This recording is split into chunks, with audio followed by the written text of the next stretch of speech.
Hello everyone, welcome to another video. Today I want to talk to you about the issue with masks.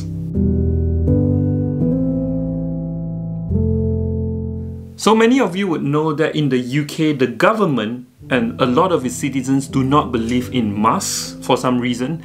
And we're going to look into some of the reasons they give as to why they don't believe in masks and some of the arguments that we can make to convince them to use masks.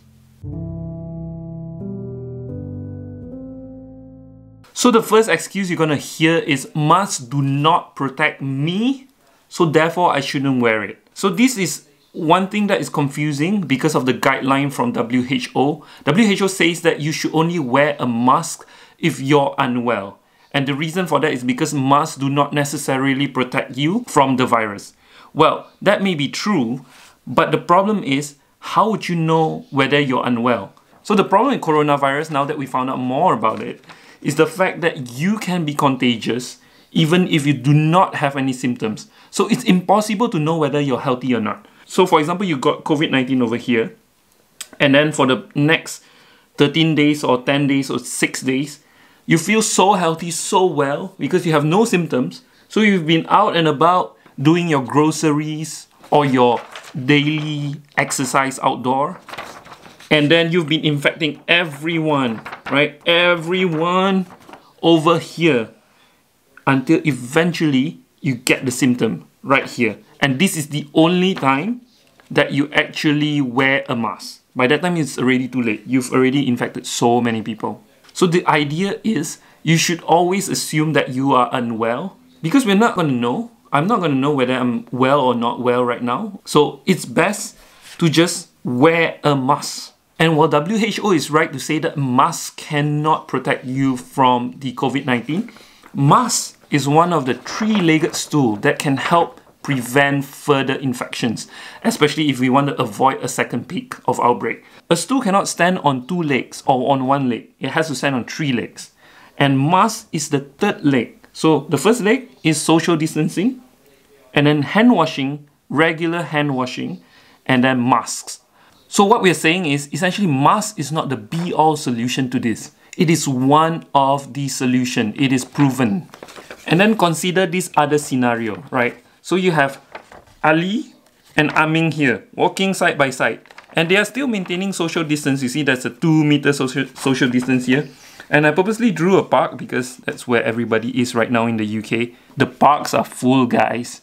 It's like as though there's no lockdown. So 2 meters distance, they're walking side by side, and then Ali here decides to cough. He doesn't know whether he has COVID-19 or not because he feels healthy, but suddenly he has a cough, a very strange cough. So after he coughed, this is the trail that he left, right? This is aerosol suspended in the air.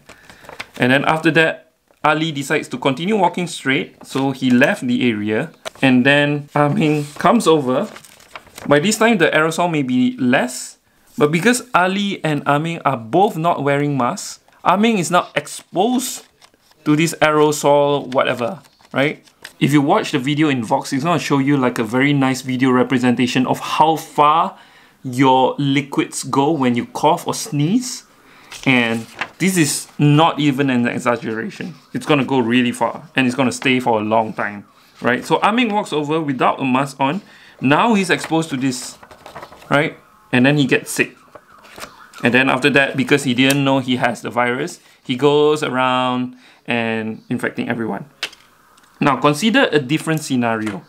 Bernard here decides to wear a mask because he's smart and he's very responsible. So he wears a mask.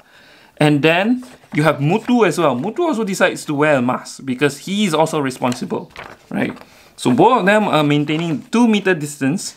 And then Bernard coughs, right? Leaving behind a trail of aerosol. Because he's wearing a mask, his liquids are not going to fly. It's not going to be a huge spread. It's not going to be this, right? It's not going to be a huge spread. It's going to be a much smaller spread, like this. And then when he walks over, because of the 2-meter separation, Mutu walks over. He may not be exposed to any of the germs because it's already gone by then. Or even if there's any left, because he's wearing a mask, and because the amount of virus in the air is very little by this point, he's not going to be exposed to it as much as Aming earlier. Because Aming is not wearing a mask. Aming and Ali are both not wearing a mask, which is a problem. But this, because they're wearing a mask, both people are protected. So it is not about the question of whether you will be safe from the virus, but it's also about you protecting others from getting it. The next reason why a lot of people do not want to wear a mask is because they say, if I buy a mask right now, I will take away from the PPEs for the NHS. Fair point. Thank you for being so considerate. The thing is though, we're not asking you to buy those surgical or N95 masks. Those are reserved for the healthcare workers. We're asking you to just get one of those cloth masks. These cannot be used in a healthcare environment. Or you can just use your bandana.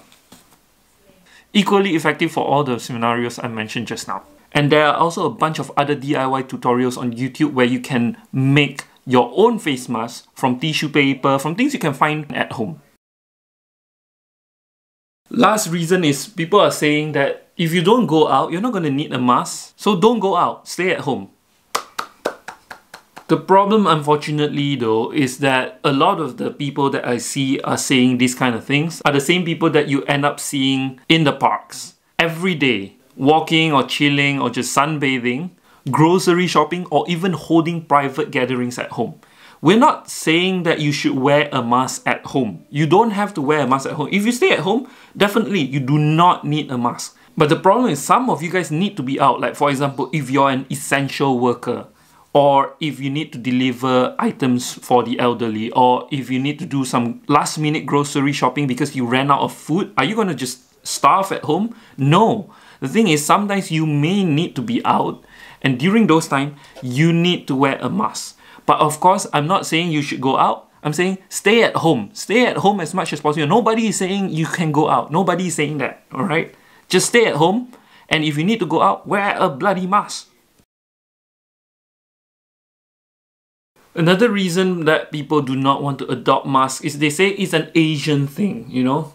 There's this kind of ego and arrogance that is in Western countries when it comes to ideas from Asia. And if you look at history, you see a very similar parallel in the past, and this is the pneumonic plague. The person who managed to figure out how to solve this crisis actually came from my high school. And he's one of the inventors of the grandfather of the N95 mask. When he first invented the N95 mask, people made fun of him. Nobody took him seriously. There's even a French doctor by the name of Dr. Gerald Masny that said, "What can we expect from a Chinaman?" So racist. So Dr. Masny went on to work in a hospital without wearing a mask because he don't believe in a China invention, so to say. And he ended up dying. So I initially did not believe in masks because I believe the ideas of Western scientists more. But after looking at data, at the trends in Asian countries versus European countries, and the fact that a lot of European countries like Germany, Austria, there's a bunch of other countries that I may not be aware of, have already made masks mandatory. This kind of changed my perception about mask wearing. If you see my earlier videos, I wasn't wearing a mask, which is really foolish in hindsight. But yeah, I learned from that mistake, and I'm going to adopt mask wearing every time I go out right now. Yeah, that's it from this really emotional and I hope I'm not angry kind of video, because this involves human lives and I really am passionate about this theory. Let me know in the comments down below if you agree or do not agree, and tell me the reasons why. Let's have a healthy open debate and a healthy open discussion. If you like the video, give it a thumbs up. If you dislike the video, give it a thumbs down. And as always, don't forget to subscribe. Choose life, choose the adventure. Stay safe everyone, stay at home. And don't forget us.